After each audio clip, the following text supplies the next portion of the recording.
자, 봄이 오면은 이제 또 우리에게는 또 희망찬 그런 일들이 많이 남아있으리라 믿습니다. 섭리사적으로 대단히 중요한 이런 한 해를 우리가 봄 기운과 함께 출발하면서 문영진 이도왕님께서는 지금까지 미국 중심한 섭리가 환대평양 시대권으로 이제 섭리가 급진전이 되어서 대만을 중심한 섭리로 이어나가게 되고, 이미 말씀드린 것처럼 많은 예언가들이 2025년에 국원이 융성되는 그런 예언들을 퍼보고 있는 것을 보면 분명히 지금 가까운 시기에 좀 통일도 우리가 생각해 볼 수 있고, 그리고 하나님의 섭리의 뜻도 결국 참 큰 역사가 벌어지지 않겠느냐 하는 그런 생각을 갖습니다. 그래서 오늘도 지난 시간에 이어서 인류 역사의 종말론 두 번째 강좌를 말씀을 드리도록 하겠습니다. 이 종말론에 있어서의 우리가 핵심적 내용이 뭐냐? 인류 역사는 어떻게 출발이 되어서 어떠한 과정을 거쳐서 어디로 가느냐 하는 역사의 방향과 목적을 바로 인류 역사 종말론에서 좀 제시하고 있고, 그리고 좀 이 종말이라는 말처럼 말세라는 뜻은 무엇이냐, 그리고 말세는 언제 오는 것이냐 하는 이러한 전반적인 내용을 지난 시간과 이번 시간을 통해서 이제 말씀을 드리게 되는 것입니다. 첫째로서 역사의 시온과 그리고 그 역사의 방향과 목적이 무엇이냐는 것은 지난 시간에 말씀을 드렸습니다만은 다시 한번 그것을 좀 이해를 돕기 위해서 말씀을 드리도록 하겠습니다. 하나님은 우리 인간이 진화적인 존재가 아니라 하나님의 그러한 심정이 동기가 되어서 하나님의 모습으로 우리는 창조됐습니다. 그래서 창세기 1장 10절에 하나님의 형상대로 사람을 창조하시되, 이건 위대한 선언입니다. 지금까지 우리는 그 역사 속에서 참 인간은 어떤 진화적 존재로만 보았던 겁니다. 그렇기 때문에 인간은 어떤 신적인 존재가 아니라 이 자연의 어떠한 존재와 같은 그런 존재. 그래서 인류의 모든 삶은 인본주의적 그런 사고를 가지고 우리가 살아왔기 때문에 오늘 이 사회의 많은 현상들이 이렇게 좀 인류 역사를 좀 우리 신을 중심한 그러한 하나의 모습으로 보지 못하기 때문이다 하고 이렇게 말씀을 드릴 수 있습니다. 자, 그리고 그러한 인간을 하나님은 어디에 축복해 주셨다는 거예요. 그것을 우리가 3대 축복이라 합니다. 자, 생육하고 번식하여 만물을 주관하라 하는 축복이었습니다. 이것은 또한 위대한 하나님의 축복이 아닐 수가 없습니다. 인간으로서의 최고의 가치를 누릴 수 있는 것이 바로 이거입니다. 그렇죠. 우리 인간은 참 생육해서 하나님을 닮는 겁니다. 하나님과 같은 인격자가 돼서 선한 부모가 되면 선한 자녀가 번식해서 그리고 사회, 국가, 세계를 이루어서 이 땅에 만물을 주관하라는 말씀처럼 자연과학을 발전시켜서 오늘의 이런 첨단 문화, 과학 문명을 이루는 이것을 하나님은 이미 좀 인간을 창조하실 때 축복해 주신 겁니다. 그런데 참 우리 인간이 불행스럽게도 하나님의 그런 좀 따먹지 말라는 선악과를 따먹음으로 인해서 결국에 인간의 그런 심령과 좀 그 지능이 영락돼서 인간은 무지한 그런 입장에 떨어지고 말았습니다. 자, 이렇게 해서 그 이루어진 하나의 세계는 어떤 세계냐? 하나님의 본연이 축복해 준 세계가 아니라 인간의 잘못으로 말만 만들어진 사탄 주권의 그런 세계가 되어버리고 말았다. 자, 이런 세계는 인간은 물론이지만 하나님도 원하지 않은 세계입니다. 근데 하나님은 사랑이 하나님이시기 때문에 결국 인간의 잘못으로 이루어진 이 죄악의 세계를 하나님께서는 구원하신다는 거예요. 지난주에도 말씀드렸습니다. 구원이라는 개념이 뭐냐? 물에 빠진 사람을 구원하는 것은 물에 빠지기 전의 입장으로 복귀시킨다는 뜻이에요. 병든 사람을 구원한다는 것은 병들기 전에 건강한 모습으로 복귀시킨다는 뜻 아니겠습니까? 이렇게 봤을 때 죄에 빠진 인류를 구원한다는 것은 죄가 없는 창조 본인의 세계로 구원해 주신다 복귀시켜 준다 그런 뜻입니다. 그렇기 때문에 우리는 이 하나님의 참 인류 역사를 우리가 보게 되면 악으로 출발된 인류의 죄악 역사가 어디로 가는 겁니까? 본연의 그런 세계로 돌아가는 것이다. 그래서 구원 섭리는 곧 복귀 섭리다 하는 하나의 등식이 형성되는 겁니다. 자, 그러면 이 하나님의 그 구원 섭리는 바로 이렇게 참 본연의 세계로 돌아가는 구원 섭리요 복귀 섭리라는 사실을 이제 통일 논리를 통해서 규명을 해냈습니다. 자, 그러면 이 인류 역사의 복귀 섭리는 그냥 하루아침에 그렇게 되어지는 것이냐? 그렇지 않다는 거예요. 그건 시간성을 두고 역사가 그렇게 흘러왔듯이 과정을 거쳐서 바로 이렇게 좀 복귀되어 나가는 것이다. 그럼 그 과정을 거쳐서 가는 그 과정 속에는 바로 선과 악의 대립과 상충이 벌어질 수밖에 없는 것이다. 그래서 인류 역사는 결국 좀 전쟁의 역사고, 그리고 또한 대립 상충의 역사다. 그래요. 어느 한날 우리가 전쟁이 없는 시대가 어디에 있습니까? 그런 역사가 점철되어 왔다는 거예요. 자, 그러면 이제 이런 대립과 상충의 역사를 종결시키고 이제는 선주권의 세계가 이루어지기 위해서는 반드시 그러한 하나의 과정이 거쳐야 된다. 그것을 우리는 말세라 그럽니다. 말세. 따라서 사탄 주권의 죄악의 세계가 하나님 주권의 창조 세계로 돌아가는 시대가 반드시 올 것이다. 인류가 그렇게 염원하고 있고 또 역사가 그렇게 본연의 세계로 가는 역사이니까 이 죄악의 세계를 이제는 다 근절시키고 우리 인류가 원하던 창조 본인의 세계로 돌아가는 어떠한 전환점이 있을 것이다. 그 전환점을 우리는 말세라 그런다고 해요. 말세라. 따라서 그 말세는 타락한 그런 이 세계가 이루어지는 것이 아니라 그 타락한 세계에서 3대 축복이 이루어진 세계로 복귀되는 것이다. 따라서 이렇게 낡은 인습과 관습의 세계에서 새로운 질서와 전통의 세계로, 그리고 좀 온시 미개 사회에서 그런 문명의 사회로, 그런 반목과 분열의 사회에서 죄와 조와 통일 이상의 세계로, 또 선천 죄악의 시대에서 후천 개벽 시대로 만나서 바로 신천 신지 새 세계가 돌아오게 되는 것이다. 그런 하나의 기점, 전환점이 뭐냐? 이것이 바로 말하면 말세라는 것이다. 그러면 그 말세는 하나님의 섭리로서만 이루어지는 것이냐? 그렇지 않다는 거예요. 반드시 하나님의 섭리는 창조 섭리가 그랬듯이 인류 구원 섭리는 인간이 함께 책임을 지고 가야 되는 겁니다. 그러니까 이 말세는 혼돈이 오는데 그 혼돈 속에서 인류는 하나님의 주시는 말씀을 통해서 인류는 바른 길을 선택해서 가야 된다. 그러지 못할 때는 항상 그 대립과 상충의 역사는 지속될 수밖에 없는 것이다. 이 대립과 상충의 역사를 넘어서 창조 본연의 세계로 가기 위해서는 하나님의 섭리로만 되어지는 것이 아니라 반드시 그 하나님의 섭리상에 인간이 책임을 통해서 이 말세라는 과정을 넘어서야 된다는 거예요.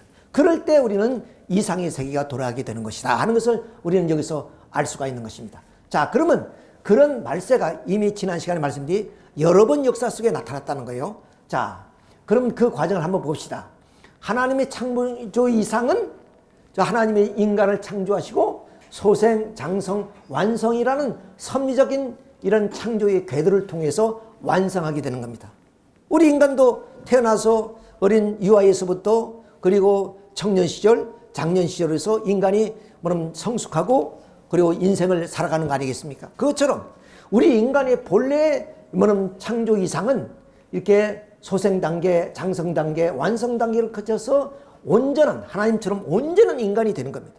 그런데 하나님이 따먹지 말라는 산악과를 따먹으면 위해서 원리의 궤도를 벗어났다고 말이에요. 마침 기차가 지나가다가 탈선해서 사고를 하듯이 바로 이런 원리 궤도 속에서 성장해서 완성해야 될 우리 인간이 바로 하나님의 그 원리 궤도를 벗어나서 탈선함으로 인하여 이러한 타락한 사회를 만들어 놨다. 그래서 인류는 이 원리 궤도에서 생활하지 못하고 원리 궤도를 떠난 그런 속에서 우리가 인간이 살기 때문에 하나님은 이러한 인간을 본래 원래 궤도로 좀 구원해 주시기 위해서 바로 좀 1600년의 죄악의 역사를 일기로 해서 노아를 세우셔서 아까 말씀드렸죠. 하나님의 섭리는 반드시 인간의 책임을 통해서 이루어지는 것이기 때문에 노아라는 인물을 통해서 홍수 심판을 단행했습니다. 그러나 이때 인류는 노아를 믿지 못하기 때문에 이 홍수 심판은 또 실패로 돌아갔죠. 자, 그 다음 다시 하나님께서는 4천년을 죄악의 역사를 일기로 해서 예수님을 보냈습니다. 그래서 누구든지 예수를 믿는 자는 구원을 얻을 것이라는 예수님 하나님의 말씀처럼 이렇게 예수님을 믿음으로 인해서 모든 인류는 구원을 받을 수 있었던 것이지만은 결국에 2000년 전에 유대민족의 불신으로 예수님은 십자가에 돌아가시고 말았다는 거예요. 그러니까 다시 인류 죄악 역사 6천년을 일기로 해서 이 땅 위에 재림 주님을 보내서 이 죄악의 세계를 다 멸하고 창조 본연의 세계로 복귀하는 그런 섭리를 하기 때문에 노아 때 된 것 같이 인자 때도 그렇게 인류를 죄악에서 멸망시키는 그런 역사가 벌어지게 되는 것입니다. 그래서 이렇게 말세 때는 천변지가 일어나 나라가 지고 민족이 민족을 상정하리라는 이 마태복음의 말씀처럼 그런 혼돈의 세계가 이루어지게 되는 것이다. 자, 그러면 다시 한번 말씀드리면 하나님의 그 말세의 역사는 그냥 하나님의 섭리로만 되는 것이 아니라 반드시 중심 인물을 보내서 그 중심 인물을 통해서 하나님은 이 죄악의 세를 멸하는 역사를 하시게 된다. 그게 노아 때도 그랬고 예수님 때도 그랬다. 그러니까 이 노아 때나 예수님 때는 이미 지나간 역사입니다. 근데 재림 주님은 미래의 그런 세계입니다. 미래, 현재와 미래의 세계가 어떠냐? 이런 재림 주님이 이 땅에 다시 오셔서 우리에게 뭐냐면 말씀으로 재창조하는 역사가 벌어지게 될 것이다. 그러기 위해서는 어때야? 바로 말세라는 혼돈의 시대가 걸쳐서 뭐냐면 신천신지 새 세계가 도래하는 역사가 벌어지게 될 것이다 하는 것입니다. 그러니까 말세는 어떤 때냐? 바로 재림 주님이 다시 오시는 시대가 말세다. 이런 결론에 이르게 됩니다. 자, 그러면 재림 주님이 언제 올 것이냐? 지난 시간에는 좀 역사의 방향과 그리고 말세라는 뜻이 무엇이냐 하는 것을 말씀드렸고 오늘의 주제의 말씀은 그 말세의 때가 언제냐? 이것을 오늘 그 주제가 된다고 말씀을 드릴 수가 있습니다. 자, 이렇게 해서 이제 그 말세의 때를 우리가 이제 하는데 결론적으로 말씀드리면 말세는 현세다. 지금의 말세 때다. 이렇게 결론적으로 먼저 말씀을 드리고 설명을 드리도록 하겠습니다. 자, 이 예수님이 오실 때가 말세라면 예수님은 제자들과 함께 십자가에 지기 전에 대화의 내용을 보면 그렇습니다. 자, 요한복음 21장 22절에 보면은 베드로의 죽음에 대해서 말씀하실 때 베드로가 예수님께 묻습니다. 요한은 어떻게 될 것입니까? 물을 때 예수님이 하신 말씀이 요한 살아생전에 내가 올 때까지 그가 머물게 할지라도 네가 무슨 상관이 있느냐? 이 말씀을 보면 요한이 살아생전에 예수님이 오시겠다. 그 말씀이었어요. 그렇지만 사실은 그렇지 않았죠. 2000년 동안도 지금 예수님이 안 오셨는데 또 마태복음 10장 23절에 보면 이스라엘 동네를 다 다니지 못해서 내가 오더래. 이스라엘 땅이라면 우리가 경상남북도 정도의 그런 크기의 땅입니다. 그러니까 하루 이틀이면 다 돌 수 있는 그런 땅인데도 불구하고 벌써 2000년이 지나도 예수님이 안 오셨습니다.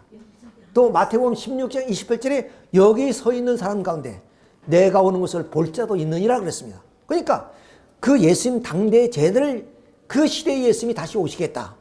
그렇지만 지금까지 예수님이 오셨다는 소식이 없습니다.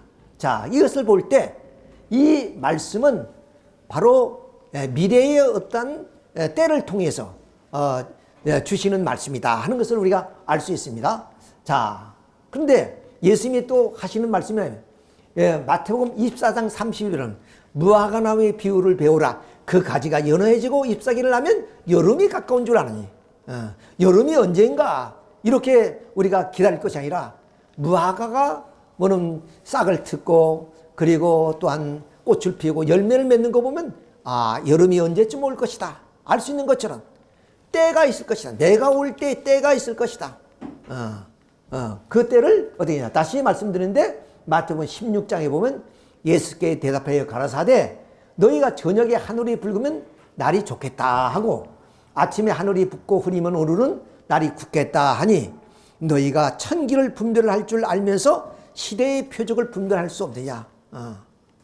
그러니까 말세라는 것이 다시 말하면 주님이 오시는 때가 언제다 하는 것을 내가 구구하게 설명하지 않더라도 이미 징조로 나타날 것이다. 그 징조를 보면 내가 머지않아 올 것이다 하는 것을 너희들이 알 수 있을 것이다. 그래서 지혜를 모으라는 그런 말씀인 것 같습니다. 아무튼 이러한 내용을 봤을 때 이제 결론적인 말씀이 말세가 현세다 하는 것을 이제 그러면 하나님이 그 3대 축복 복귀 현상으로 봐서 우리가 알아볼 수 있겠습니다. 자, 이 사진은 바로 그 영국의 BBC가 그 몽골 평야에서 서식하는 세제 두루미의 뭐는 월동 과정을 이렇게 좀 촬영해서 좀 이렇게 보여준 하나의 내용입니다. 그러니까 몽골 평야에 세제 두루미가 서식하는데 뭐냐면 겨울이 와서 월동하기 위해서는 이 세제 두루미는 반드시 뭐냐면 히말라야 산맥을 넘어서 바로 인도로 가서 인도에서 겨울을 보내고 다시 뭐냐면 몽골 평야로 돌아옵니다. 근데 이 히말라야 산맥은 적어도 7,000m, 8,000m의 고봉으로 형성되어 있기 때문에 이 세제 두루미가 이 산을 넘어갈 수가 없습니다. 즉 쉽게 말하면 스스로의 힘으로 날개짓을 해서 올라갈 수가 없다 그 말입니다. 여기는 세제 두루미가 알고 있는 거예요. 뭐냐면 이제 가을이 들어와서 겨울이 오기 전에 바로 여기에 상승 기류가 흐르고 있다는 것을 이 세제 두루미는 알고 있습니다. 그 시간이 한 일주일 정도 된답니다. 그러니까 그 상승 기류를 못하면은 인도로 넘어갈 수가 없어요. 왜? 이것은 7,000, 8,000m의 고봉이기 때문에 날개짓을 해서 이 산을 넘어갈 수 없다는 거예요. 지금 여러분이 보면 전부 다 뭐냐면 그 날개를 접었습니다. 접었다는 건 뭐야? 상승기를 타고 있다는 거예요. 근데 이걸 BBC 방송국에서 뭐냐면 그 헬기로 이렇게 촬영한 거예요. 이렇게 넘어가는 모정을. 자, 이것 좀 때가 돼야만이 아무리 월동을 하고 싶어도 때가 돼야만이 이제 좀 인도로 넘어갈 수 있다는 것을 의미하냐. 마찬가지로 말세도 때가 있다는 거예요. 아무 때나 말세가 아니라. 자, 이런 것을 봐서 우리는 그 때가 어떤 때냐. 하나님의 창조 목적은 3대 축복이 이루어지는 것을 의미합니다. 그렇죠? 생육하고 번식하여 만물을 주관하라는 하나님의 축복이 이루어진 그 때가 바로 좀 말세의 때요. 그리고 그것을 통해서 하나님의 창조 이상이 이루어지는 것이다. 그러니까 반드시 말세 때는 3대 축복이 이루어지는 현상이 나타난다. 현상이 나타난다. 자, 그래서 제일 축복의 때가 언제냐 하는 것을 우리가 한번 살펴보잖아요. 제일 축복은 생육하라는 개성완성이죠. 그런 인격체를 이루어서 하나님을 닮은 존재가 되어서 하나님의 아들, 딸이 되는 겁니다. 우리 자녀를 낳는 것도 그러잖아요. 부모의 그런 뜻대로 곱게 성장해서 인격자가 되는 것이 첫째 부모가 자식에 대한 바람입니다. 하나님도 역시 마찬가지예요. 그래서 그런 개성을 완성한 인격자가 되면 그들이 결혼해서 선한 부모가 되어서 선한 자녀를 낳고 그 자녀를 통한 하나의 세계가 이루어지면 그것이 이 땅 위에 우리 인간들이 뭐냐면 좀 하나님의 그런 심정적 자녀가 되는 겁니다. 그러니까 결국 우리 인간은 어떠냐? 하나님의 심정적 자녀가 되는 것이 목표예요. 왜? 하나님이 우리 인간을 창조하신 동기는 바로 좀 심정이 동기였습니다. 사랑하고 싶은 마음. 우리 인간과 똑같습니다. 우리는 그 신이라 그러면 초월적인 존재, 그런 존재라면 우리 생각하지만 우리가 하나님을 어떻게 생각하냐? 바로 내가 닮으신 그런 분이시다. 이렇게 생각하면 쉽게 이해를 할 수 있습니다. 자, 우리 인간도 물론 우리가 행동의 동기라든가 또 자녀를 낳는 동기가 뭡니까? 모두가 기뻐하고자 하는 심정이 동기에서 우리가 생활하는 겁니다. 어느 하나도 우리가 심정이 동기가 되지 않은 것은 하나도 없습니다.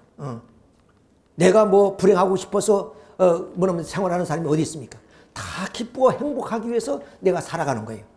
하나님도 그럼 우리와 같은 정적인 정감성을 가진 분이시기 때문에 뭐냐면 사랑하고 싶은 동기가 되어서 왜? 하나님이 전지하고 전능하신 분이라 할지라도 대상이 없이는 기뻐할 수 없습니다. 기쁨이란 건 반드시 대상을 통해서 기뻐하시는 거예요. 그러니까 가장 기쁨이 대상이 누구예요? 어떤 동물도 되고 어떤 자연도 되지만 가장 기쁨이 대상은 자녀입니다. 자기를 닮아난 자녀를 통해서 기쁨을 느끼는 것이 최고의 기쁨이에요. 그러니까 하나님은 심정이 동기가 되어서 하나님의 형상대로 우리 인간을 창조하셨는데 그 창조된 인간이 첫째 조건이 뭐냐? 바로 개성을 완성하는 건데 그 개성을 완성한 인간은 하나님을 닮은 심정적인 자녀가 되는 거예요. 그러니까 비록 인간 시조인 아담과 해와가 완성하지는 않았지만 미완성 단계에서 하나님과 일문일대표해요. 아담아 그거 따먹지 말아라. 따먹는 정령초골이라. 그 하신 그런 말씀을 보더라도 우리 인간이 뭐라고 어떠냐 심정적으로 하나님과 일문일답하면서 하나님의 사랑의 대상이 되는 것이 우리의 인간이 개성완성한 존재다 하는 것을 알 수가 있습니다. 자, 두 번째로는 그런 인간은 어때요? 본심이 자유를 누리는 거예요. 그렇잖아요. 그냥 우리가 방종하는 그런 자유가 아니라 하나님이 내가 이렇게 하면 기쁘시겠지.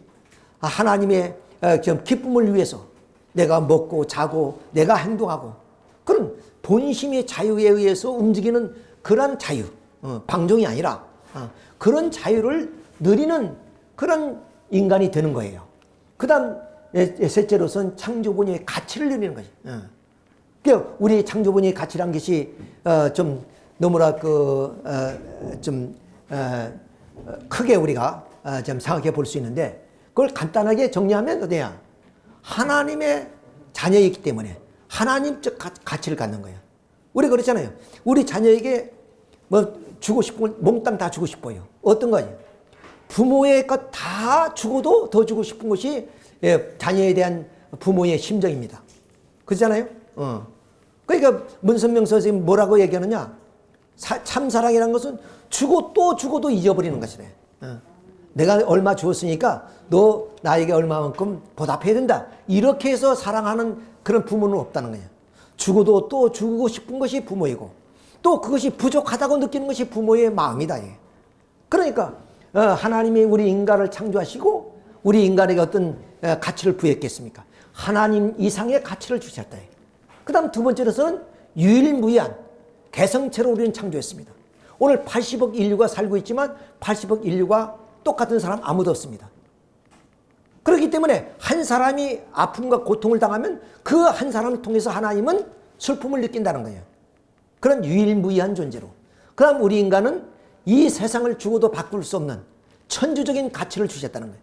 그래서 예수님이 하신 말씀이 너희가 온 천하를 얻고도 너 한 목숨을 잃으면 무슨 필요가 있겠느냐. 이거죠. 우리는 이 우주가 크다고 하지만 우주보다 더 큰 가치를 가지고 있어요. 왜? 하나님은 이 천주를 창조할 때 인간을 본으로 해서 창조를 했습니다. 그런 입장에서 우리는 천주적인 가치를 가진 존재다. 그래서 창조본의 가치가 이런 존재다. 이런 가치를 누리며 살고 있고 그러므로 해서 비로소 우리는 하나님의 사랑의 대상이 되고 또 우리는 그 사랑을 나누면서 기뻐하고자 하는 것이 우리 인간이 개성완성한 그런 축복을 이룬 존재다. 이런 인간이 본래의 인간상이에요. 이런 인간이. 근데 지금 이러한 인간의 가치를 이렇게 재조명하는 것은 어느 곳에서도 이러한 인간의 가치를 재조명하는 데가 없습니다. 물론 기독교 이것을 강조하지만 구체적으로 설명을 못하죠. 종교는 물론 이런 가치를 주장합니다. 그러나 구체적으로 이렇게 하나님과 인간의 관계에 통해서 인간의 가치가 이렇다 하는 것을 우리가 설명해 준 것은 바로 통일론리밖에 없다. 이런 말씀입니다. 그러니까 오늘 이 사회의 혼란이 왜 이러냐? 인간의 가치를 상실했기 때문에 그렇다. 그래서 때로는 노예주의 시대도 있었고 봉건 시대도 있었고 이런 또한 물질을 통해서 이렇게 자본주의 사회에 그런 노동자 농민들이 그런 좀 자본가에 의해서 혹사를 당하던 그런 시대도 있습니다. 그런 시대를 넘고 이제 우리가 이제 새 시대가 열리고 있다는 것을 이제 말씀드리겠습니다만은 자 이런 인간의 그런 완성된 존재가 되야 되는데 아까 말씀드린 인간이 선악과를 따먹고 타락해버리고 말았다. 타락해버리고 우리 인간은 무가치한 존재로 전락해버립니다. 그래서 이 세상은 누가 주관하고 있느냐? 바로 사탄이가 신이 되고 임금이 되어서 이 세상을 주관하는 그런 입장에 떨어지고 말았다. 따라서 말씀드린 것처럼 우리 이런 인간은 하나님을 모르게 됐대. 모름으로 인해서 이 가치를 누리지 못하고 살고 있다. 그렇죠? 그래서 신이 없다는 입장까지 지금 다다르게 되었습니다. 그리고 본연의 자유를 누리며 살아야 될 인간이 결국에 이 사탄의 잎에 자유가 구속되어 살고 있는 것이다. 이런 입장이고, 창조본의 가치를 누려야 될 우리 인간이 이제는 뱀의 자식이 되고 마귀의 자식이 되고 썩어짐의 종로로 타는 그러한 인간이 되어버렸습니다. 이것이 인류 역사입니다. 이건 설명을 안 드려도 우리가 알잖아요. 인류의 그 원시사회에서부터 오늘에 이르기까지 그 역사의 과정을 보면 인간의 본연의 자유를 누리며 살아본 적이 어디 있습니까? 자, 이런 것이 우리의 현실이다 하는 것을 알았습니다.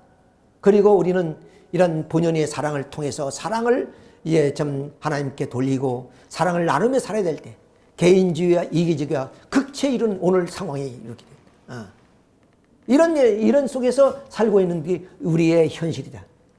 이런 현실 속에서 하나님은 이제 인간과 더불어서 바로 인류 역사를 통해서 이러한 인간을 창조 본연의 인간으로 복귀시키는 역사를 펼쳐왔대. 그건 누구도 몰랐다는 거예요. 종교를 통해서 또는 외적인 과학 문명을 통해서 그렇게 일궈온 역사가 6천년의 역사다. 그런 역사 속에서 하나님은 수많은 선지자들을 보내서 바로 이 무지한 인류를 깨우치는 역사, 즉 계몽의 역사를 펼쳐 나왔다 그 말이에요. 그런 과정 속에서 바로 아까 말씀에 그런 결론적인 말씀드렸죠. 말세가 언제냐? 지금이다, 현세다 이렇게 말씀을 드렸습니다. 그러면 이 제일 축복이 복귀되는 것도 어디냐? 현재다 이렇게 말씀을 드릴 수밖에 없습니다. 자, 그래서 이렇게 하나님의 그 복귀 섭리 역사에 의해서 우리 인간이 3대 축복을 이루어지는데 그 첫째가 개성완성한 그런 하나의 인격체를 이루기 위해서 어디냐? 이게 하나님을 우리가 모르고 하나님 신이 죽었다고 할 때까지 떨어진 우리 인간들이 이제는 하나님의 복귀 섭리 역사에서 심령이 복귀돼서 하나님을 느끼게까지 되었단 말이에요. 그래서 사도행전 2장 17절에 내가 내 영으로 너희 육체에게 부어지니 너희 자녀들은 예언을 할 것이요 너희 젊은이들은 환상을 보고 너희 늙은이들은 꿈을 꾸리라 그랬습니다. 이렇게 아담과 헤아가 타락하기 직전에 하나님과 일문일답하듯이 영통인들이 우죽순처럼 일어난다. 그리고 그런 하나님의 그 영교화하는 사람이 많다는 겁니다. 우리 교회에서도 하나님과 영교하시는 분이 많이 있어요. 예를 들어서 어느 날 갑자기 하나님께서 부르심을 받아서 영계에 갔다 오시는 분도 있고, 그렇습니다. 그것은 뭐냐? 우리 인간이 타락으로 영락되어 있던 우리 인간의 심령과 지능이 회복되어진 단계에 있다. 회복되어진다면 어떠냐? 그럼 개성완성한 인간이 되는 거죠. 둘째로서는 우리 본심의 자유가 이제 실현되는 시대에 우리가 프랑스 혁명을 통해서 자유와 평등을 이제 우리가 선포하게 되지 않았습니까? 그래서 자유가 아니면 죽음을 달라는 그런 외침 속에서 인간은 오늘 그럼 인간이 잊어버렸던 자유를 누리며 살고 있는 오늘 대한민국만 봐도 우리가 얼마나 자유스럽습니까? 옛날에는 나라를 지키기 위해서 군대를 갔는데도 3년, 그러니까 36개월을 꼬박 그렇게 군대 생활을 합니다. 그 군대 생활이란 구속이거든요.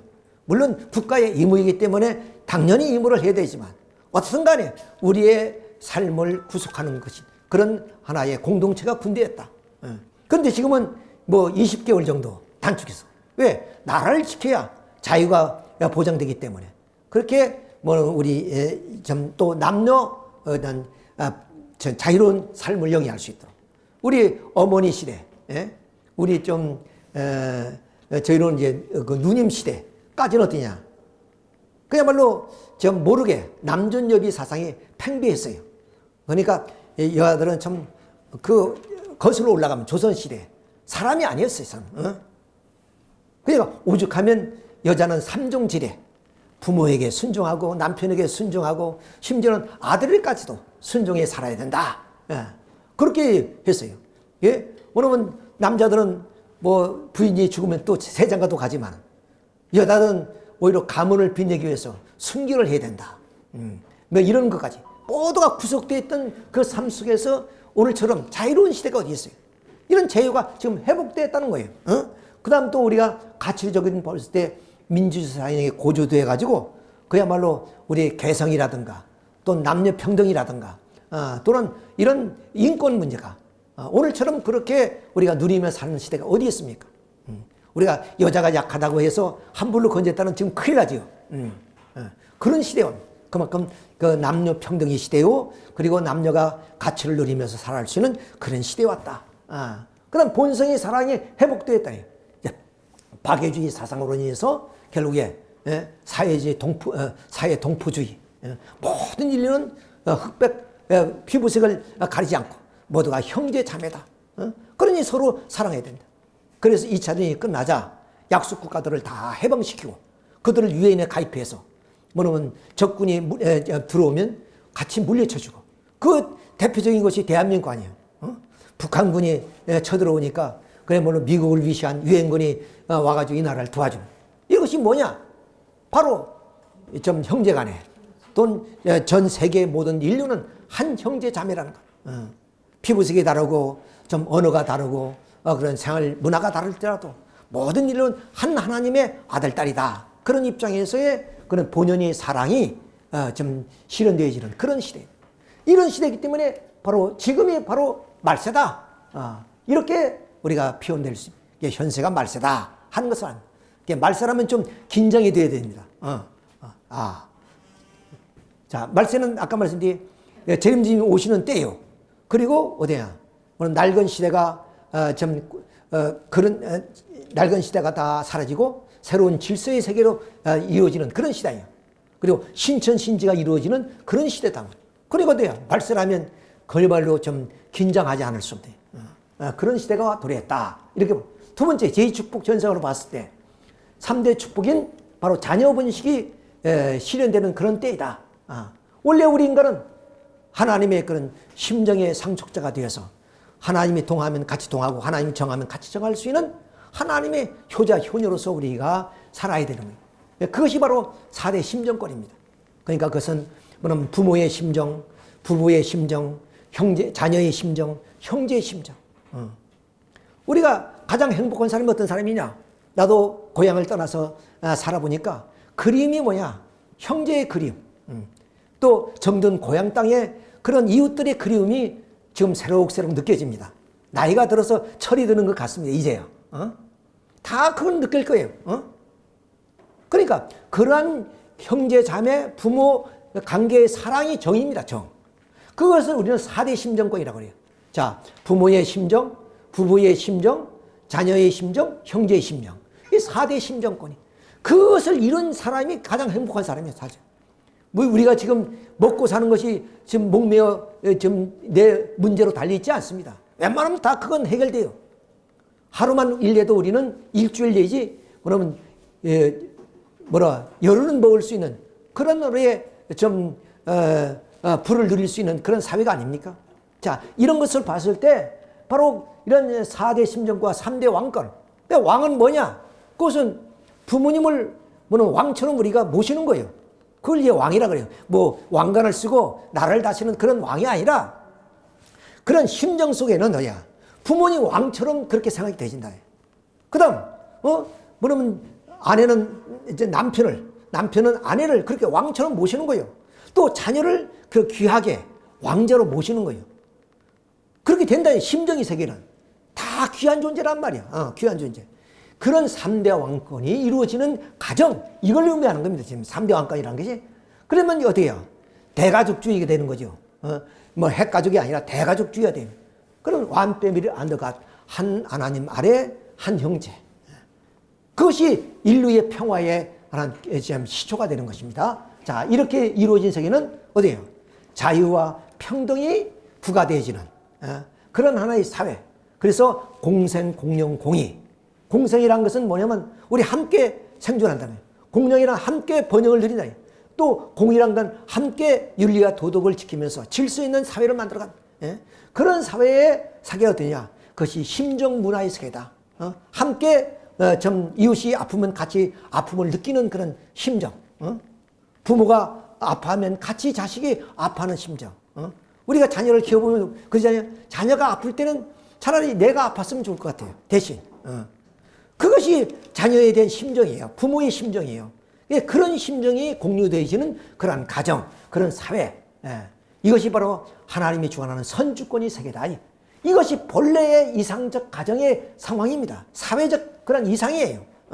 그런데 아까 말씀드린 인간이 타락으로 말미암아 그런 사탄 주권의 세계를 이루고 말았기 때문에 이런 세계를 하나님은 역사를 통해서 구원 섭리를 해오신 거 아니에요?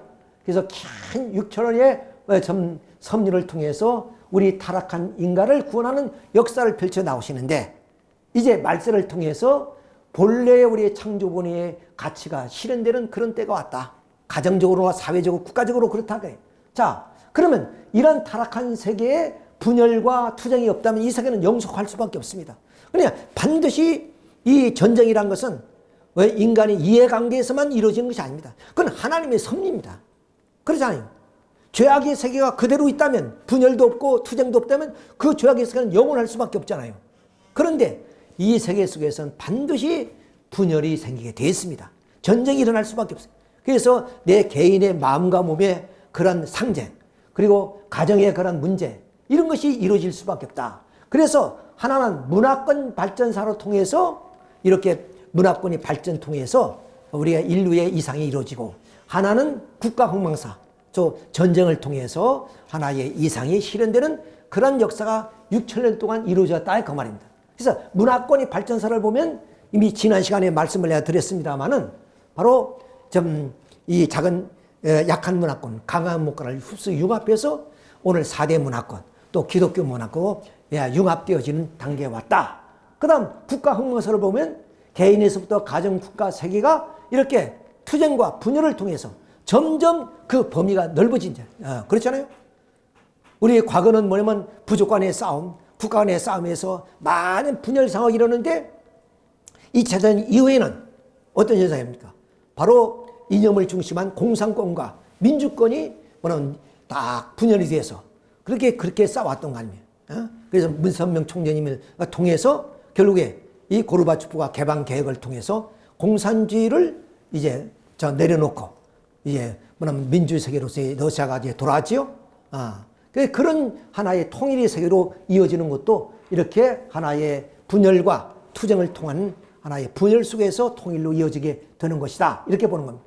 그래서 결국 이제 2차 이후에 자유주의와 공산주의의 대결을 통해서 이제는 통일로 이어지는 분열은 곧 통일을 전제로 하고 있단 말이에요. 그렇잖아요. 자, 그래서 그 통일의 세계로 가기 위한 역사인데 그러면 문화권 발전사를 잠시 지난 시간에도 말씀드렸지만 말씀을 드리면은 자, 이 역사 속에는 그래도 이 세계사에 영향을 미쳤던 문화들이 많이 있었어요.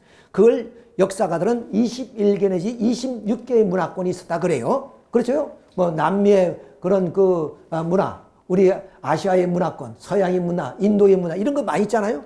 이런 문화들이 강한 문화권은 약한 문화권을 흡수 융합해서 오늘 기독교 문화권, 회교 문화권, 힌두교 문화권, 그리고 유불선 문화권 이렇게 4대 문화권으로 이렇게 좀 문화가 통일되어 나왔다.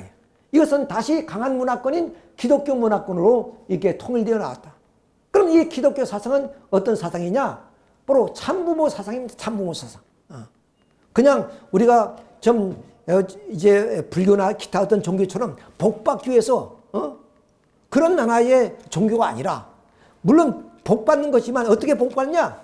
부모로부터 복을 받는 거예요. 그래서 메시아라는 것은 참 아버지를 의미하는 것입니다. 참 어머니를 우리가 좀 참부모를 모셔서 이 참부모님의 사랑을 통해서 우리의 땅 위에 하나님 나라를 이루고자 하는 것이다. 자, 그렇기 때문에 그 나라는 아까 말씀드린 4대 심정권이 이루어진 세계요, 대가족주의 사회요, 그리고 또한 자유와 평등의 사회요, 그리고 공의가 실현되는 그런 심정문화의 세계가 이런 세계가 지금 이런 문화의 발전사로 이루어졌단 말이에요. 그러니까 세계가 얼마나 좀 거리적으로는 단축되어 있고 시간적으로 단축되어 있고 그리고 사람은 이런 좀 언론이라든가 또는 통신 기술이 발달을 해서 이웃처럼 우리가 지금 지내고 있지 않습니까? 자, 이런 하나의 모든 사회 현상이 어디냐? 하나님의 이런 문화권의 발전사를 통해서 이루어지고 있다는 것을 우리가 알게 됩니다. 자, 그래서 우리가 프랑스 혁명을 통해서 뭐냐면 죽음 아니면 자유 아니면 죽음을 달라 하는 이 자유의 평등 사상이 이렇게 고조되어서 미국의 독립선언을 통해서 뭐냐면 노예들을 해방시키고 이런 모든 것들이 뭐냐? 하나님의 섭리사다. 하나님의 섭리사. 우연히 온 것이 아니라 이것은 인류가 죄악의 세계에서 신천신지 새 세계로 가기 위한 화의 과정 속에서 이렇게 악주권을 멸하는 하나님의 섭리를 이렇게 펼쳐 나오시게 되었다. 그래서 급기야는 이제 사회주의 동포주의가 좀 이루어지기 위해서 이게 세계 정부, 단일 정부를 하나 세우자 하는 그런 하나의 움직임도 있다는 것을 우리는 압니다. 그러니까 유엔이 바로 그런 의미 아닙니까? 모든 세계의 문제를 이제 좀 이런 유엔이라는 기구를 통해서 해결하고자 하는 그 목적이 뭐냐? 그것은 바로 이 땅 위에 수많은 분열된 민족과 국가들이 하나로 통일된 하나의 세계, 통일된 하나의 문화의 세계를 만들고자 하는 것이 그런 하나의 뜻이다. 이렇게 우리가 볼 수가 있는 겁니다. 자, 그런 세계가 이제 도래하는 것이다. 자, 그래서 문화권의 발전사와 투쟁 역사를 통해서 우리는 알아볼 수가 있습니다. 자, 이렇게 이 시대가 복귀되는 그런 시대에 도달했다. 그래서 창조분의 세계로 돌아오는 시대가 오는데 그것은 이미 말씀드렸지만 이렇게 본연이 4대 심정과 3대 왕권이 이루어진 그런 세계, 대가족주의 사회, 자유평등과 평화가 이루어지는 그런 사회가 도래하는 때가 언제냐? 바로 지금 때다. 지금 때다. 이런 것을 우리가 여기서 알 수 있습니다. 그 다음 마지막 제3축복의 복귀 현상으로 봤을 때 어떠냐 하는 겁니다. 자, 제3축복은 결국 만물을 주관하라는 겁니다. 이것은 자연과학을 발전시켜서 오늘 첨단 이런 하나의 과학문화의 세계를 만들라는 뜻이에요. 그냥 만물 주관하면 소돼지를 우리가 뭐냐면 끌고 다니고 그것이 아니라 이런 자연을 개발해서 그 자연의 혜택을 통해서 우리는 문명사회를 만들라는 그런 축복이었습니다. 그러니 그 주관은 어떻게냐? 우리는 심정적으로 내적으로 말 못하는 자연이지만 우리가 사랑하고 주관하는 것이고 하나는 외적으로 과학의 힘에 의해서 그렇잖아요. 그야말로 이 재난이 오고 재해가 덮치면 어떻겠습니까? 그걸 과학으로 극복해 나가는 그런 하나의 우리의 삶이 아니겠습니까? 그래서 내외 양면으로 주관하는 그런 하나의 주관권이 이루어져야 되는데 인간이 타락으로 뭐냐면 우리 인간이 심령과 지능이 영락됐기 때문에 이런 무지상여에서 우리는 사탄 주관권을 우리가 받고 살아왔다.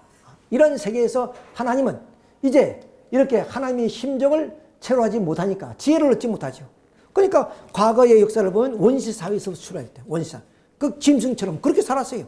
그 열매나 따먹고. 그렇게 우리가 살면 뭐냐?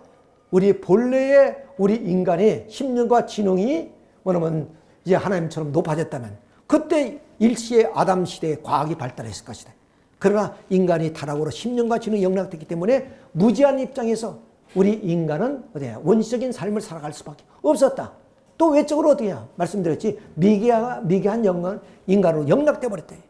짐승처럼 살 수밖에 없었어요. 자, 이런 하나의 우리의 삶을 하나님은 구원 섭리를 통해서 결국에 우리의 문명 사회로 일궈가는 역사를 펼쳐 나왔다. 자, 그것을 우리가 보게 되면 어때요? 이런 사회로 이제 돌아오는 거죠. 돌아오기 위해서는 반드시 3대 축복인 만물 주관권이 형성되어야 되는데 그러기 위해서는 바로 하나님은 내적인 주관을 위해서 종교와 철학과 윤리 등을 통해서 우리 인간이 바르게 살 수 있는 길을 만들어 놨어요. 아무리 문명사회가 찬란하게 과학문이 발달할지라도 이기적인 마음, 개인주의가 팽배하면 그 사회의 질서가 무너지는 거 아니겠습니까? 그러니까 우리는 먼저 우리는 이 물질 세계의 풍요함을 누리기 전에 인간 자신이 어떤 인격적인 면을 갖춰야 돼요. 윤리와 도덕적인 그런 인간의 모습, 서로 나눔의 사랑을 나눌 수 있고 심정을 서로 느낄 수 있는 그런 인간관계는 뭐예요? 그것은 이미 동양 사상에서 많이 밝혀졌지. 윤리와 도덕이 세워진 그런 나라. 공자님도 그랬고 석가모님도 그렇고 모두가 다 그런 인간의 인격적 그런 인격을 갖추어서 하나님을 닮은 인간이 돼가지고 이 자연과학을 주관하게 될 때 과학이 최고도로 발달하면 그 최고의 과학을 통해서 풍요로움을 느끼며 살아야 돼. 만약에 우리가 인격자가 되면 우리 형제가 헐벗고 굶주리면 그걸 나눌 수 있어요. 그러나 내가 인격자가 못 되면 내는 풍요롭지만 우리 형제가 헐벗고 굶주림을 외면해 버릴 수, 그것이 과거의 역사였다 이게요. 그러나 현실은 그렇지 않다. 그야말로 우리가 빈곤한 국가이든 우리가 원주도 하고, 우리나라는 또 뭐 해방 이후에 저 미국의 원주 없이는 살아갈 수가 없었죠. 어저께 좀 미국에는 좀 아들하고 이제 카톡을 통해서 이제 통화를 하면서 어떻게 우연케 옛날 내가 좀 어린 시절에 살았던 얘기를 나누게 됐어요. 그러니까 우리 아들은 그건 잘 모르죠. 이런 문명 사회에서 태어나서 성장하기 때문에. 근데 깜짝 놀라는 거예요. 그때 정말 뭐 여기 계신 분들이 다 공감할 수 있는 내용이 뭡니까? 초등학교 다닐 때까지 저희들 운동화를 못 신어봤어요. 한 클래스에 적어도 그때는 학생 수가 많아서 50명, 60명 되는데 50명, 60명 가운데 한두 명 정도가 운동화를 신었어요. 그때 전부 다 검은 고무 신고 다녔어요. 저는 운동화를 언제 신으냐면 중학교 입학할 때. 중학교는 그래도 학교 가면 전부 다 고무신 안 신어요. 다 운동화를 그런 분위기가 그렇게 됐어요. 그래서 어머니가 좀 빚내선지 모르지만 운동화 한 컬을 사주더라고요. 그걸 얼마나, 뭐냐면 그 운동화를 안고 내가 밤을 자면서 하루속히 밤이 빨리 지나서 새벽에 되면 신고 싶어서. 그 운동화가 어떤 운이, 지금 같은 무슨 유명한 그런 브랜드가 아니라 지금 실내화, 애들이 그 학교에서 신는 실내화 정도의 천으로 만든 운동화입니다. 천으로 만든 운동화. 그걸 신었어요. 그렇게 기쁜지 몰라요, 그렇게. 그런 얘기를 좀 나누면서 한동안 통화를 했습니다만은, 그렇게 어려운 시절, 좀 춥고 배고픈 시절 아닙니까? 나는 그 막내로 태어나서 부모님이 좀 열심히 살았기 때문에 밥은 굶지 않았지만은, 내 친구 집에 가보니까 그 친구 집은 쌀이 없으니까 쌀결도 이제 그 보리를 이렇게 기계에 놔서 이제 자꾸 껍질을 벗겨서 그 껍질이 벗겨진 것을 이제 쌀로 해서 밥을 해 먹으면 아주 밥맛이 좋습니다. 근데 그냥 통보리를 그렇게 넣으면은 거실거실해서 잘 못 먹어요. 맛이 없어요. 근데 그것 정도가 아니라 그 통보리를 깎아냈던 그 껍데기를 먹고 있더라고요. 내가 그거 어릴 때 충격받았습니다. 그러니까 쉽게 말하면 우리 그 쌀 벼 껍데기죠. 그걸 먹고 있더라고요. 그걸 먹고 있어. 그렇게 배고픈 시절이었습니다. 그런 시절을 다 지났지만, 자, 지금은 풍요로운 사회지만은 개인주의가 팽배해서 이웃이 어떻게 되는지도 모르는 그런 사회 아니에요. 왜 그러냐? 우리 인격이 다듬어지지 않아서 그렇습니다. 심정적 그런 인간의 삶을 우리가 살지 못하기 때문에 그렇습니다. 이런 운동을 하는 것이 지금 우리 그 문선명 참 아버님을 중심한 통일운동이에요. 우리가 뭐 종교생활을 해서 우리가 복받고 또 천국 가자는 그런 것이 아니라 이 사회적인 현실의 문제를 해결하기 위한 그 실체적인 문제가 뭐냐? 우리 인격이 좀 둬야 된 그런 인간으로 돌아온 것이 근본이다 하는 것을 우리가 여기서 알 수가 있습니다. 자, 그래서 교통통신이 발달하고 이제 세계는 이제 공동시장. 그래서 뭐냐면 서로 무역을 하면서 우리가 지금 풍요롭게 과일도 먹지 않습니까? 수입 과일들이 많이 들어와서 우리가 보지도 듣지도 못했던 그런 과일 맛을 보면서 살아가는 그런 시대에 있습니다. 아무튼 이렇게 제3축복이 복귀되는 걸 봤을 때 현세가 말세다. 그러니까 지금은 우리가 긴장해서 말세면 주님이 오시는 때이고, 주님이 오시면 뭐예요? 우리에게 새 말씀을 주시는 때다. 그 새 말씀을 찾아야만이 바로 인류의 희망을 심어나갈 수가 있다는 것을 말씀을 드릴 수가 있습니다. 자, 그러면 마지막 제 5절로서 말세 때는 주님이 오셔서 새로운 새 말씀을 우리에게 주시게 된다. 왜? 하나님이 인류를 창조하실 때는 어디예요? 바로 말씀으로 창조했어요. 타락한 거예요. 그 말씀을 잊어버린 거예요. 자, 그러니까 다시 이 땅 위에 신은 신천신지 새 세계를 만들려면 어떠냐? 새로운 이념을 중심한 새로운 질서가 세워지는 그런 하나의 세계를 말하는 것이다. 그러려면 반드시 지금까지 낡은 인습과 관습에 젖어 있던 그런 말씀이 아니라 우리를 뭐냐면 새로운 이상의 세계로 이끌어갈 수 있는 진리를 선포하시게 된다. 그 진리를 우리는 찾아야 된다는 것입니다. 자, 그래서 새로운 진리의 출현성을 이제 말씀을 드립니다. 자, 우리 인간은 이렇게 소생장성 완성해서 완성된 인간으로 우리가 살아가야 되는데 타락해버렸다. 그래서 우리 인간이 심령과 지능이 영락되어 버리고 말았습니다. 따라서 하나님께서는 이런 타락한 인간을 구원하기 위해서는 무지한 인간들을 무지에서 지로 극복하는 그러한 하나님이 섭리를 해 나올 수밖에 없습니다. 그래서 신령과 진리로서 무지에 빠진 우리 인간의 심령과 지능을 회복시켜주는 섭리를 하시는데 이것은 어떠냐? 범위와 정도와 방법을 시대에 따라서 달리하지 않을 수가 없다 이게요. 자, 그래서 우리는 그 역사선을 우리가 보게 되면 그 역사가 흘러갈수록 우리 인간의 심령과 지능이 높아졌다는 것을 알 수 있습니다. 자, 우리가 초등학교 때는 초등학교에 맞는 교과서가 필요해요. 중등학교에 들어가면 중등학교에 맞는 교과서가 필요해요. 우리 심령과 지능이 영락되어 있는데 오늘 같은 차원 높은 그런 하나의 좀 이론적 얘기를 하면 그 시대의 원신들이 그걸 알아먹겠습니까? 그러니까 그 시대에 맞는 말씀을 주신 거예요. 그 시대가 뭐냐? 아담부터 1600년이 전 노아 때는 어때야? 방주를 좀 지음으로써 우리 인간을 구원하는 섭리를 하시던 거예요, 하나님이. 그 다음 또, 그러면 400년이 지난 아브라함 때는 뭐야? 방주가 아니라 제사를, 그런 제물을 드림으로써 하나님이 우리 인류를 구원하는 섭리를 하셨고, 그 다음 이제 400년이 지난 모세 때는 이런 방주나 제물이 아니라 바로 율법을 주심으로 인해서 바로 우리 인간을 구원하는 섭리를 펼치셨다 이게요. 자, 그러면 그 율법은 뭐냐? 히브리서 10장 1절에 보면 바로 참의 그림자와 같다 그랬습니다. 이건 뭐냐? 율법은 장차 참으로 오시는 예수님의 그림자와 같은 거예요. 유대민족은 이것을 진리로 붙들고 이것만 붙들다 보니까 참으로 오신 예수님을 십자가에 못 박았습니다. 이걸 몰랐다는 거예요. 히브리서 10장 1절은 분명히 이건 그림자와 같은 것이라 그랬습니다. 율법은. 그건 어떤 그림자? 바로 이 땅 위에 구세주 메시아로 오시는 참 예수님의 그림자로서 율법을 주셨다.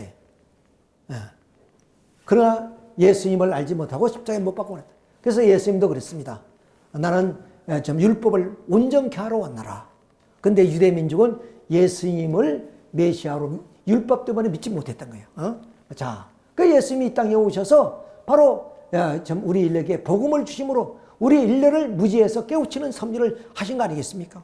그래서 세술은 새 부대에 놓아야 된다. 이렇게 좀 율법의 시대는 지나고 이제는 복음의 시대가 왔다는 그 말씀입니다. 자, 그런데 예수님은 이 무지한 백성들에게 이런 천륜의 비밀을 말씀하려는데 그때 우리가 인간들이 그런 심령 지능이 매주 낮았기 때문에 그건 천국 비밀을 다 밝힐 수가 없었어요. 그래서 마태복음 13장 14절에 무슨 말씀이냐? 내가 너에게 보여줘도 보지도 못하고 들려줘도 듣지도 못하기 때문에 내가 비유로 말씀하신다 그랬습니다. 그러니까 성서를 보면 거의 다 비유예요. 씨 뿌리는 비유, 그 다음 또 주인이 해외에 나갔을 때 그런 농부에게 맡겼던 그런 비유, 그런 모든 비유의 말씀이 뭐냐? 천륜의 비밀을 밝혀주고 싶지만 그들의 심령과 지능이 낮아서 예수님 말씀을 다 알아들 수가 없는 거예요. 그러니까 예수님이 얼마나 답답하니까 내가 땅 일을 말해도 내 믿지 않기를 어째서 하늘의 일을 말하면 믿겠느냐? 그런 말씀하신 이유가 뭐냐? 하늘에서 오신 예수님이 하늘의 비밀을 밝혀주려고 했지만 너무나 무지해서 그 말씀을 얻기 때문에 비유와 상징으로 할 수 있습니다. 그 말씀을 모아서 기록한 것이 성서예요. 그러니까 성서는 진리 자체가 아니라 진리를 가르치는 교과서와 같아요. 초등학교 때는 초등학교에 맞는 그런 말씀을 주고 중등학교는 중등학교에 맞는 말씀을 주셨기 때문에 그 말씀이 그 시대의 무지를 깨우치기 위한 비유와 상징의 말씀이기 때문에 교과서와 같다고 말해요. 근데 오늘 기독성도는 이 말씀이 참된 진리라고 해서 마침 유대인들이 율법을 그렇게 하늘처럼 모신 것처럼 그러니까 누구의 말도 믿지 않아요. 내가 어떤 특정한 종교에 대한 얘기는 안 했습니다만 그 성도를 봤더니 나에게 대화를 하면서 기존의 모든 서적은 다 불태워야 된다. 왜? 그거는 성서 하나면 족하다는 거예요. 그런 무지한 사람도 있더라고요. 그 사람이 어떠냐? 자기 부인이 그러면 시청에 근무한대요. 그러니까 대학도 나왔고 그렇지만 그 신앙에 매몰돼서 그야말로 성서 하나면 족하다는 거예요. 그러니까 뭐냐 과학서적이나 역사적이나 그건 다 필요 없다. 다 그것은 불태워 없애야 되는 거예요. 오직 성서 하나면 된다. 이런 무지한 사람도 있더라. 그것이 아니다. 성서는 장차 올 말씀을 비유로 말씀해 주신 내용이다 하는 거예요. 자, 예수님 이후 지금 얼마나 지났습니까? 2000년이 지났어요. 현대인들이 그런 이성이 얼마나 발전했습니까? 그러니까 현대인들의 그런 좀 이성으로 좀 이렇게 이해될 수 있는 그런 차원 높은 말씀이 있어야 된대. 그것을 새 말씀이라. 그러니까 뭐냐면 예수님 때도 좀 말씀을 선포했죠. 또 모세 또 이런 율법을 선포했죠. 이와 같이 하나님의 섭리 사회는 인간이 이 땅에 오셔서 하나님의 섭리와 더불어서 이렇게 새로운 뭐냐면 진리를 선포하시는 거예요. 노아 때는 방주, 아브라함 때는 제물, 모세 때는 율법, 이렇게 항상 하나님의 섭리는 하나님 혼자 섭리해 가시나 인간의 그러한 섭리와 함께 더불어서 책임을 내나가는 것이 뭐냐? 그것이 새로운 진리를 선포하는 것이에요. 그러니까 오늘 시대가 말세라면 이 시대에 선포될 말씀들이 있단 말이에요. 진리의 성령 오시면 그가 자유로 말하지 않고 아버지에 대한 것을 밝히 일러줄 수 있는 그런 새 말씀이 이 땅에 나와야 된다 하는 말씀이에요. 이런 의미에서 바로 말세에는 새로운 말씀이 나온다. 새로운 진리가 나와야 된다. 그 진리를 찾아야 된다. 그것은 바로 우리가 등대와 같은 것이다. 어둠을 밝히는 다. 그래서 율법을 어둠을 밝히는 촛불과 같다면 바로 복음은 등불과 같고, 그리고 새 말씀은 바로 이 태양과 같은 것이다. 이 모든 것은 다 시대에 따라서 필요했던 것입니다. 그러나 이제 시대적 사명을 끝나서 오늘은 이 태양과 같은 뭐냐면 광명 같은 그러한 새 말씀이 나와서 인류의 무지를 깨우쳐주는 그러한 말씀이 출현하게 된다 하는 것을 강조해 주는 말씀이다. 자, 그래서 결국 오늘까지 인류 역사는 종교와 과학을 통해서 인류는 끝없이 무지를 타개해 나왔습니다. 종교는 영적인 무지를 타개했고, 그리고 과학은 외적인 무지를 타개해 나왔다. 따라서 이 종교는 좀 인간의 내적인 무지를 타개해 하나의 수단이고 방법이었고, 과학은 외적인 무지를 타개하는 하나의 수단과 방법이었다. 그러나 이 종교와 과학은 이 양면의 무지를 개척하기 위한 것이기 때문에 서로 다른 길을 걷는 것이 아니라 바로 인간 하나의 행복을 위해서 이러한 길을 걸어왔다. 그러니까 종교와 과학은 통일된 하나의 과제로서의 새로운 진리가 나와 있다. 그러니까 스님도 자동차를 몰고 타고 다니고, 또 뭐냐면 우리의 과학자들도 신을 섬기고, 이렇게 해서 뭐냐면 새로운 진리가 나와야 된다. 그런 진리를 통한 하나의 본심의 선의 목적을 성취할 수 있는 새로운 말씀이다. 그 말씀이. 자, 그래서 성서의 예언에 따라서 때가 이르면 다시 비서로 너희에게 이르지 않고 아버지에 대한 것을 밝히 일러주신다. 내가 땅 일을 말라 해도 믿지 아니하거든 하물며 그 하늘 일을 말할 수 있는 말씀을 나온다. 내가 아직도 너에게 이를 것이 많아 너희들이 감당치 못해서 비유로 말씀하신 그 비유의 말씀이 아니고 참된 진리의 말씀을 내게 준다. 나라와 백성과 인께 예언해들 새로운 말씀이 출현하게 된다는 것을 성서를 통해서 예시하고 있다는 겁니다. 이걸 우리가 알아야 돼. 근데 성서는 1점도 더 하나 빼지도 말라는 그 말씀에 매몰되어서 누구의 말도 믿으려고 하지 않은 그런 어리석은 그런 우리의 신앙인이 돼서는 안 되겠다 하는 말씀을 드리게 되는 겁니다. 자, 그래서 이제 우리는 이 혼돈과 공허 속에서의 이 말세의 시대를 어떻게 넘어가야 되느냐. 분명히 서론에 말씀드렸지. 새로운 새 시대는 과거의 인습과 관습에 젖어 있는 낡은 시대를 뛰어넘는 시대다.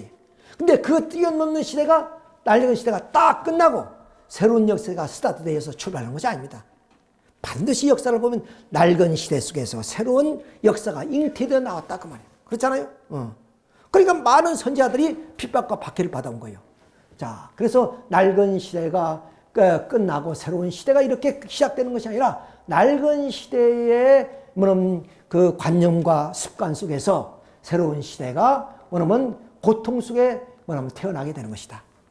마침 옥동자가 태어나기 위해서는 그 어머니의 아픔과 고통을 통해서 옥동자가 태어나듯이 새로운 신천신지 세세가 출현하기 위해서는 반드시 이러한 혼돈의 시대가 오게 되는 것이다. 그러니까 말세라는 것은 낡은 시대가 끝나는 것이요 새로운 시대가 출발되는 것이기 때문에 결국 말세는 종말기도 하지만 새로운 역사가 시대는 시창기도 하다. 그래요. 자, 그러니까 이런 낡은 시대의 관습과 인습을 가지고 새 시대를 우리가 맞이할 수 있느냐? 모든 것은 새 시대는 이단으로 취급되는 이단으로. 그래서 이단 시비가 있었던 것이 그겁니다. 예수님 당시도 예수님이 이단으로 몰렸고 중세 시대의 종교 개혁기도 다 이단자로 몰렸고 오늘 한국에서 통일교도 다 이단으로 몰려왔던 거예요. 그건 왜 그러냐? 과거의 인습과 관념에 집착되어 있던 낡은 그런 시대의 사람들이 새로운 시대를 받아들이지 않아요. 자, 이것이 인간의 그런 이성의 한계라고 우리가 볼 수가 있습니다. 자, 그래서 종말기는 시창기라는 것을 우리가 생각한다면, 이런 혼돈과 공허한 오늘의 이 시대는 새로운 것을 싹트기 위한 하나의 아픔이요 고통이구나. 오늘날 우리의 그런 그 정치적인 상황과 똑같은 얘기입니다. 전한길 그런 강사가 뭐라 하겠습니까? 계몽이라 계몽. 과거에 우리는 이렇게 이 나라가 이런 줄 몰랐다는 거예요. 그런 것처럼 이렇게 혼돈의 시대를 넘어서면 새로운 시대가 돌아가게 되는 것이다. 그렇기 때문에 이러한 말세에는 어디나 현대인들은 내적으로는 불안과 공포를 느낍니다. 무엇이 선지 무엇이 악인지 분간할 수가 없는 거예요. 자, 그런 반면에 또 외적으로는 전쟁이 일어나는 거예요. 그래서 20세기는 전쟁의 시대라 그러죠. 100년을 우리의 전쟁의 시대입니다. 그렇게. 지금도 그렇지만. 그러니까 내외로 불안하고 그리고 뭐냐면 공포와 그리고 전쟁으로 휩싸는 시대가 20세기였다. 20세기. 오늘 우리 시대다. 그건 반드시 뭐냐? 새로운 시대를 낳기 위한 하나의 아픔이요 고통이요 신천신지가 도래하기 위한 그런 과정이다. 그건 낡은 시대를 정리해야만이 새로운 시대가 도래하니까 그건 어쩔 수 없는 겁니다. 어쩔 수 없는. 반드시 그렇게 역사가 그렇게 반복되어 왔다 그 말이에요. 자, 그래서 이런 새 시대에 주여 하나님 말씀이 보라. 날이 이를지라도 내가 큰 기운을 땅에 보내니 양식이 없어 주림이 아니며 물이 없어 갈람이 아니요 여호와의 말씀을 듣지 못한 기갈이라. 사람이 이 바다에서 저 바다까지 북쪽에서 동쪽까지 비틀거리며 여호와의 말씀을 구하려고 돌아다녀도 얻지 못하리라. 그러니까 혼돈과 공허 속에는 없어서가 뭐는 공고한 것이 아니다. 풍요로움 속에서 고독을 느끼는 거예요. 그렇죠? 어저께 얼마나 많은 사람이 모였습니다. 그래도 그 속에서 우리는 고독을 느낍니다. 그렇죠? 풍요로운 물질 속에서도 빈곤함을 느끼는 경우도 있어요. 이 말씀이에요, 지금. 그래. 자, 없어서가 아니라는 거예요. 그것은 뭐냐?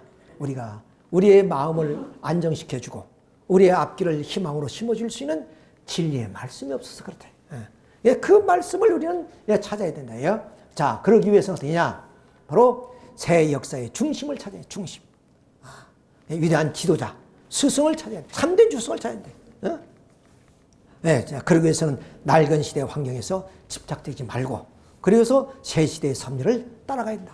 새로운 시대가 싹트고 있구나 하는 것을 느끼게 됩니다. 자, 그러기 위해서는 어떠냐?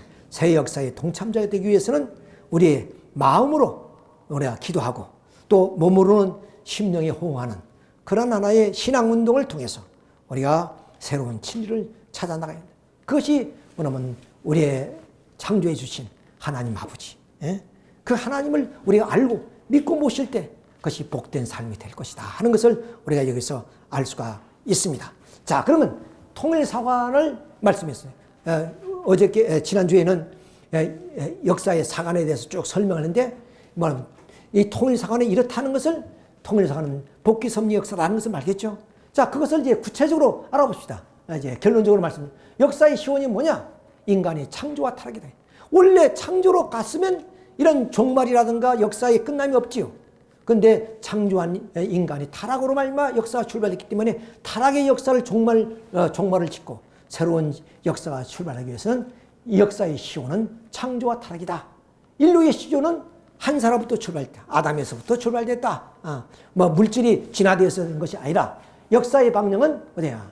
복귀의 방향이다. 창조 본연의 세계로 돌아가는 그런 하나의 방향이다. 역사의 목표는 뭐냐? 반드시 결정되어 있다는 거예요. 그것은 지상천국이다. 그러니까 내가 가든 안 가든 역사는 갑니다. 누가 그렇죠? 닭의 목을 비틀어도 아침은 온다는 듯이 반드시 새로운 신천신지로 옵니다. 내가 거기까지로 오는 거예요. 그건 역사의 힘이기 때문에. 그 세계가 어떤 세계냐? 바로 좀 세천지, 신천지라는 공생공령 공의의 세계가 도래하게 된다 하는 것을 이 통일 역사 섭리사관은 말하고 있다는 거예요. 그 다음 목표에 도달하기 위해서는 반드시 어떻게 하냐? 하나님이 섭리사람은 되는 것이 아니다. 반드시 인간이 책임 부담을 해야 된다. 인간이 어떻게 책임이냐? 하나님의 섭리와 더불어서 우리 인간이 주어진 책임을 다할 때 우리는 구원이 이루어지게 된 것이다. 이거예요. 근데 오늘 기독교인들은 하나님 인간 책임 부담을 무시해버려요. 하나님의 섭리로, 은혜로, 은총으로만이 우리를 구원한다. 그것이 아닙니다. 그런 은총 가운데 우리가 부름을 받아서 우리에게 주어진 사명과 책임을 다할 때 우리는 구원이 이루어진다. 그런 세계가 도래한다. 이렇게 해서 이 통일사관은 확실하게 인류 역사에 대해서 이렇게 규명하고 있습니다. 이런 사관이 없습니다. 어떤 사관도. 이런 여러분이 이제 두 강좌를 통해서 인류 역사에 대한 내용을 자세하게 알았습니다. 참부모님 말씀이 뭐냐? 만날 수도 없고 볼 수도 없고 대할 수도 없는 한 분이신 하나님으로부터 나온 말씀이기에 그 하나님을 알지 않으면 하나님의 마음세계와 뜻을 영원히 나와 상관관계가 없는 겁니다. 내가 그 하나님을 외면해버린다면, 하나님 말씀을 외면한다면 그 영원하신 하나님과 나는 아무런 관계도 없는 거죠. 나는 하나님의 아들, 딸이요. 하나님이 사랑하는 그런 자식으로서의 살기 위해서는 하나님을 알아야 된다. 하나님의 사정을 알고 하나님의 심정을 이해해서 하나님과 더불어 우리가 기도하고 하나님과 더불어서 행복을 느끼게 할 때 비로소 하나님의 아들, 딸로서의 가치를 누리며 살 수 있다 하는 그런 말씀. 그냥 귀한 말씀을 우리는 이 통일 논리를 통해서 듣게 되는 겁니다. 얼마나 귀한 말씀인지 모릅니다. 이런 참 귀한 말씀을 오늘도 주신 것을 감사드리면서 말씀을 마치도록 하겠습니다. 우리